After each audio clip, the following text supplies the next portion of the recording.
Mucha gente lo desconoce, pero la Biblia hace varias menciones al pueblo iraní y su origen. El territorio que hoy llamamos Irán, en la antigüedad, era conocido como Persia y anteriormente como Elam. Este lugar se menciona con frecuencia en los relatos del Antiguo Testamento. De hecho, la historia de los pueblos antiguos de Irán comienza en el libro de Génesis y atraviesa varios periodos importantes, incluyendo la formación de grandes imperios que tuvieron contacto directo con los israelitas. Y antes de continuar con este fascinante viaje, suscríbete al canal para seguir aprendiendo sobre estas conexiones históricas y bíblicas. Comprender estas relaciones es fundamental para interpretar muchos eventos y sus consecuencias descritas en las Escrituras. En este video, echaremos un vistazo rápido a la historia de estos antiguos iraníes y cómo interactuaron con los israelitas. Además, exploraremos si la historia del pueblo iraní y su relación con los israelitas tiene algún significado especial en las profecías sobre el fin de los tiempos. Comencemos este viaje en la Edad de Bronce y sigamos hasta la supremacía persa, durante y después del exilio babilónico. En el libro de Génesis, capítulo 10, versículo 22, Elam es citado como uno de los primeros reinos surgidos después del gran diluvio. Elam se encontraba al este del río Tigris, en la región que hoy corresponde al suroeste de Irán. Su posición era estratégica, lo que lo convirtió en un importante centro de poder y cultura en la antigüedad, con influencia que se extendía hasta Mesopotamia. Elam desempeñó un papel complejo en la historia, a veces como adversario, a veces como aliado de grandes potencias de la región como Babilonia y Asiria.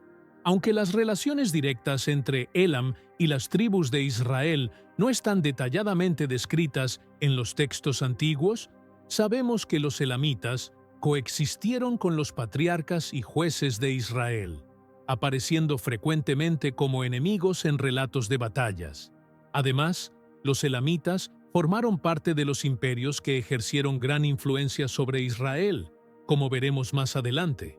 El fortalecimiento de los pueblos del noroeste ocurrió con el ascenso del Imperio Medo, tal como lo describe el historiador Heródoto. Este desarrollo ocurrió a finales del siglo VI a.C., cuando, por primera vez, las tribus de la región que hoy conocemos como Irán fueron unificadas bajo una sola nación, liderada por Deoces. A menudo es considerado una figura casi legendaria, reconocido como el fundador de la dinastía y del Imperio Medo. Al asumir el poder, Deoces se dedicó a unir a las diversas tribus medas, que hasta entonces eran independientes y dispersas. Implementó varias reformas administrativas y judiciales, estableciendo leyes y una estructura de gobierno centralizado. Estos cambios fueron cruciales para formar una identidad común entre las tribus, sentando las bases para un estado medo más fuerte y cohesivo. Esta unificación también allanó el camino para futuras expansiones territoriales, lideradas por reyes como Ciaxares y Astiages. Antes de proseguir, es importante abordar el imperio asirio, que en esa época era la mayor potencia regional. Frecuentemente citado en el Antiguo Testamento como una fuerza de castigo divino sobre Israel y otras naciones, el imperio asirio poseía una capacidad militar y administrativa impresionante. En su apogeo, los asirios expandieron su territorio desde Mesopotamia hasta Egipto. Sus relaciones con Israel fueron particularmente hostiles, involucrando campañas militares que resultaron en deportaciones masivas e intentos de borrar la identidad israelita. Fue durante el dominio asirio que el reino de Israel cayó, lo que llevó al exilio de las 10 tribus del norte. Los asirios también avanzaron sobre la meseta iraní, impactando directamente los territorios de los medos. Sin embargo, a finales del siglo VI a.C., el imperio asirio comenzó a debilitarse, enfrentando una serie de crisis internas, incluyendo disputas por el poder, una administración debilitada y la creciente resistencia de los pueblos subyugados. Con el declive asirio, los medos ganaron fuerza. Ciaxares, el rey de los medos, aprovechó la debilidad asiria para expandir su territorio y aumentar su influencia. Eventualmente, los medos formaron una alianza con los babilonios, liderados por Nabopolassar, con el objetivo de derrocar el prolongado dominio asirio en la región. Esta alianza estratégica también involucró a otros grupos iraníes, como los citas y los escitas, que compartían el interés de destruir el poderío asirio. Los citas y los escitas, conocidos por sus habilidades de caballería y tácticas de guerrilla, contribuyeron significativamente a la fuerza militar de la alianza. La lucha contra los asirios estuvo marcada por varias batallas intensas y asedios prolongados. En el año 612 a.C., la alianza obtuvo una gran victoria con el asedio y destrucción de Nínive, la imponente capital asiria. Este evento, previsto por el profeta Isaías como un juicio divino, marcó el fin de Nínive y el comienzo de la caída del imperio asirio, allanando el camino para el surgimiento de nuevas potencias en la región. Con el declive de los asirios, los medos consolidaron su dominio sobre gran parte de Irán, mientras que Nabopolassar y su hijo, Nabucodonosor II, formaron el imperio neobabilónico, convirtiéndose en una fuerza dominante en Mesopotamia. Este ascenso de los medos y babilonios representó un cambio significativo en el equilibrio de poder de la región, impactando directamente el escenario político en el que vivían los judíos. Continuando con la historia de los pueblos iraníes en el período bíblico, es necesario discutir el imperio neobabilónico. El profeta Isaías había predicho que los medos serían utilizados por Dios para destruir Babilonia. Este imperio es particularmente recordado por la figura prominente del rey Nabucodonosor II, famoso por la destrucción de Jerusalén en 586 a.C., evento registrado en varios textos históricos y proféticos del Antiguo Testamento. Este episodio resultó en la destrucción del Templo de Salomón y en el exilio del pueblo judío, marcando un periodo de gran importancia teológica y cultural para Judá, detallado en el libro de Daniel. El rey Nabucodonosor implementó una política de deportación y asimilación cultural, con el objetivo de no solo castigar a Judá, sino también integrar a los judíos al vasto imperio babilónico, minimizando así futuras resistencias. De esta manera, la conquista de Judá no fue solo un acto militar, sino un esfuerzo por reestructurar el imperio, tanto geopolíticamente como culturalmente. Durante este periodo del imperio neobabilónico, los pueblos iraníes también experimentaban cambios significativos de crecimiento y transformación. Mientras los babilonios se concentraban en la administración de su imperio y en las campañas militares contra Judá y otras regiones del norte, los medos se estaban fortaleciendo, estableciendo un reino que más tarde formaría una alianza crucial con los persas. Inicialmente, este proceso fue liderado por Ciaxares y más tarde por Astíages. Los medos organizaron un estado que comenzó a desempeñar un papel central en la política de la región. Este periodo fue fundamental para sentar las bases del futuro imperio aqueménida, que sería liderado por Ciro el Grande. Este poderoso imperio eventualmente absorbió tanto a los medos como a Babilonia. El ascenso del imperio aqueménida ocurrió después de una revuelta persa contra los medos, liderada por Ciro, que resultó en la rendición del último rey medo. Ciro, que pertenecía a la legendaria dinastía aqueménida, se destacó por su habilidad tanto en la diplomacia como en las batallas, cualidades que le permitieron expandir rápidamente su dominio. Una de sus conquistas más notables fue la captura de Babilonia en el año 539 a.C., cuando su ejército entró en la ciudad sin enfrentar una resistencia significativa, tras un breve asedio.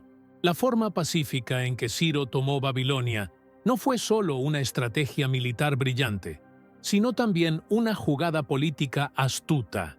Se presentó como un libertador, en lugar de un simple conquistador. Ciro también adoptó políticas inclusivas y progresistas para la época, permitiendo que los pueblos exiliados, incluidos los judíos, regresaran a sus tierras de origen y reconstruyeran sus templos. Esta decisión no solo le ganó la lealtad de las poblaciones locales, sino que también ayudó a estabilizar y unificar su vasto imperio. Se hizo célebre por su política de tolerancia y por restaurar la autonomía de los pueblos conquistados, un enfoque innovador para los estándares de la época, muy diferente de otros imperios. La llegada de Ciro al poder y la expansión del imperio persa representaron momentos decisivos en la historia bíblica, especialmente en relación con el pueblo de Judá. El profeta Isaías describe a Ciro como ungido por Dios, una figura crucial para el cumplimiento de las promesas divinas.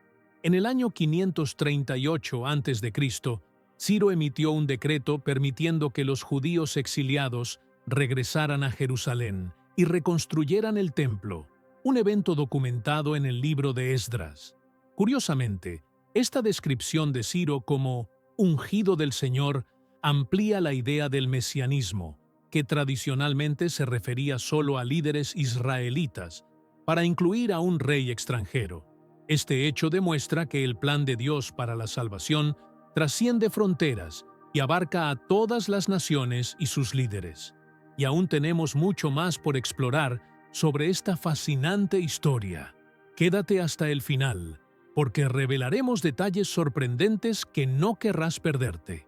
La liberación de los judíos por un rey persa refuerza la noción de que Dios trabaja a través de diversas naciones y pueblos para realizar sus designios. La autorización para reconstruir el templo en Jerusalén, bajo el dominio del Imperio Aqueménida, no solo restauró la identidad religiosa y cultural de los judíos, sino que también reafirmó la alianza entre Dios y su pueblo, demostrando la fidelidad a las promesas divinas. Mientras Judá pasaba por un período de restauración, el imperio persa expandía su poder, alcanzando su apogeo como el mayor imperio que el mundo había conocido, controlando alrededor del 40% de la población mundial. Después de la muerte de Ciro y el breve reinado de su hijo Cambises II, Darío I asumió el trono en 522 a.C., tras reprimir varias revueltas que amenazaban la estabilidad del imperio. Darío es ampliamente recordado por sus notables habilidades de gobernanza. Dividió el imperio en varias provincias, cada una de ellas administrada por un sátrapa, nombrado por él.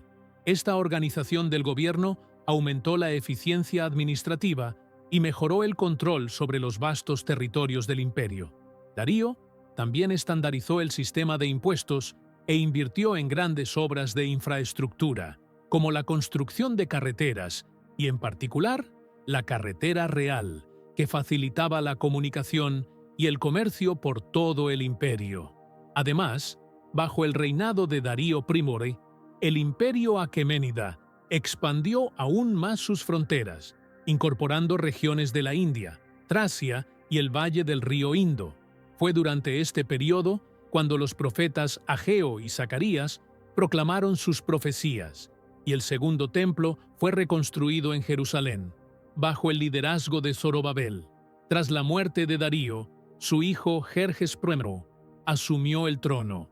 Jerjes, conocido en la Biblia como el rey Asuero, es una figura central en el libro de Esther.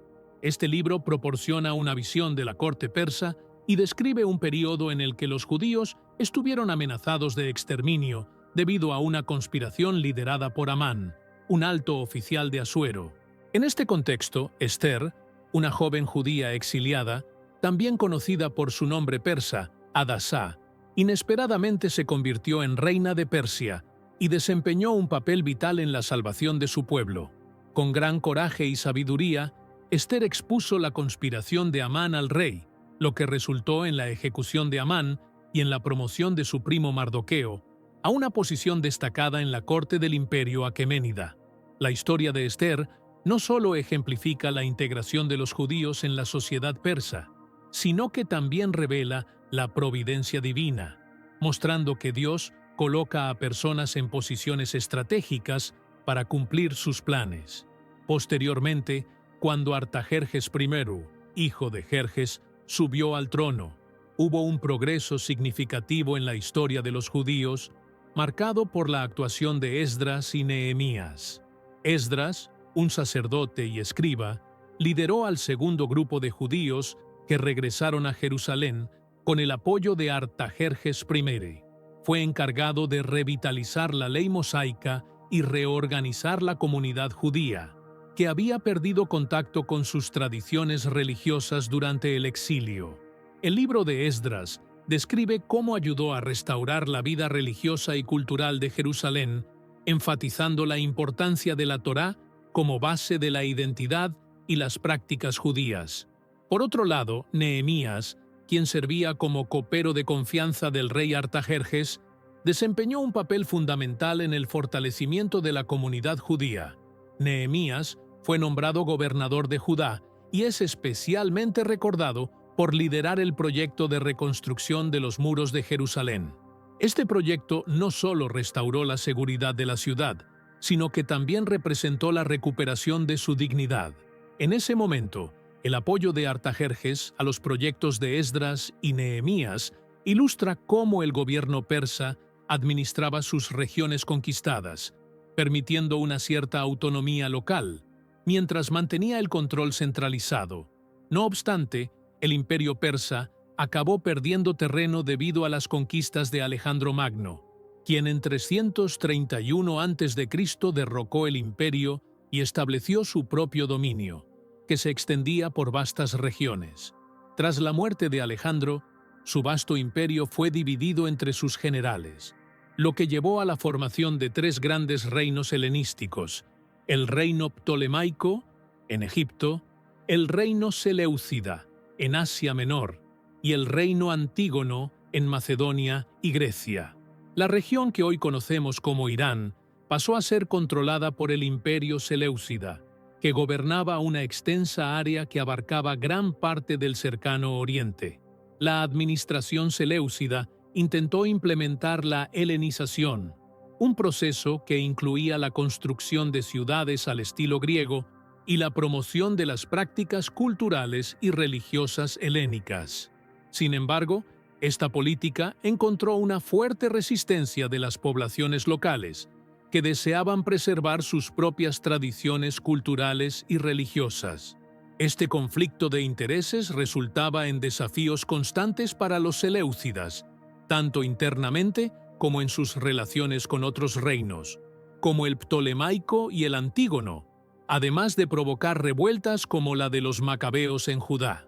Ya en el siglo I a.C., los partos, un pueblo de origen iraní, aprovecharon la creciente insatisfacción con los seleucidas para fundar su propio imperio. Así, el imperio parto emergió como una potencia significativa en la región iraní. Los partos, conocidos por su caballería pesada y habilidad con arco y flecha, lograron resistir tanto a los romanos como a los seleucidas.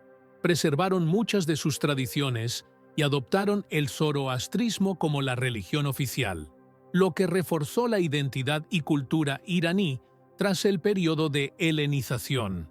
El zoroastrismo, la religión más influyente y duradera del antiguo Irán, enseñaba que las personas tenían la responsabilidad de elegir entre el bien y el mal, y que estas elecciones determinaban su destino final. La religión también enfatizaba los rituales de purificación, los sacrificios y la importancia de la justicia social y el orden moral. Estos valores se reflejaban en las leyes y prácticas de los imperios que seguían esta creencia, moldeando la forma en que gobernaban. Tras el fin del imperio parto, los sasánidas establecieron su propio imperio en el año 224 después de Cristo, al deponer al último rey parto. Los sasánidas revitalizaron la cultura y tradiciones persas, trayendo de vuelta muchos de los elementos del antiguo imperio aqueménida. Se convirtieron en grandes rivales del imperio romano y más tarde del imperio bizantino.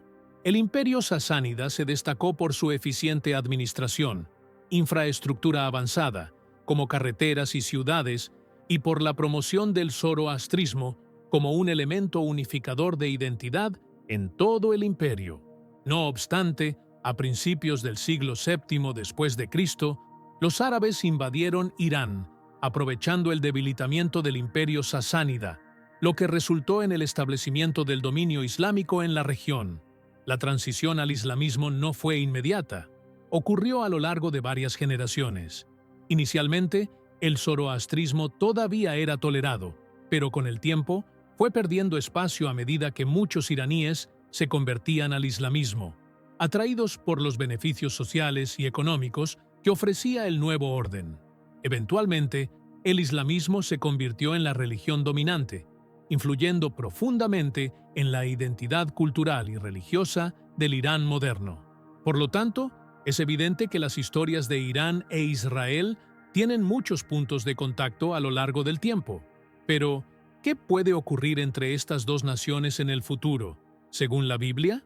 En ciertos grupos cristianos, especialmente aquellos que siguen una visión futurista de la escatología bíblica, Irán, heredero de la antigua Persia, se menciona con frecuencia en discusiones sobre profecías que involucran a Israel. Estas interpretaciones se basan en pasajes de la Biblia que muchos creen que predicen eventos futuros entre estas naciones. Un ejemplo está en Ezequiel, capítulos 38 y 39, que describen una gran batalla liderada por Gog, de Magog, con una coalición de naciones contra Israel, incluyendo explícitamente a Persia. Sin embargo, los detalles sobre quién exactamente sería Magog y el significado de los símbolos presentes en estas profecías son temas de intenso debate entre estudiosos y teólogos. Algunos expertos, que observan las profecías bíblicas desde una visión futurista, creen que las menciones a Persia indican que el Irán moderno tendrá un papel importante en futuros conflictos con Israel.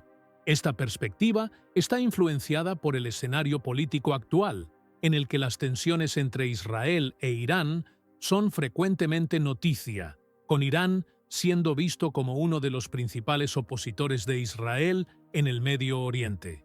Esta discusión también trae a colación pasajes del libro de Daniel, especialmente aquellos que hablan sobre las visiones de los 4 imperios mundiales y la futura llegada del reino de Dios. Por ejemplo, Daniel 8 describe un enfrentamiento entre un carnero con 2 cuernos, simbolizando a los reyes de Media y Persia, y un macho cabrío, que representa al rey de Grecia. Algunas interpretaciones modernas de estas visiones las asocian con eventos actuales o futuros, sugiriendo que estos principios o fuerzas aún están en acción hoy en día. Ahora que has descubierto tantas curiosidades sobre el origen y la historia de los pueblos iraníes en la Biblia, cuéntanos en los comentarios. ¿Conocías estos detalles? Queremos saber tu opinión. Y no olvides suscribirte al canal para seguir recibiendo videos fascinantes como este. Haz clic en la campanita para ser el primero en verlos. Y hablando de próximos videos, no te pierdas el siguiente tema intrigante que te sorprenderá.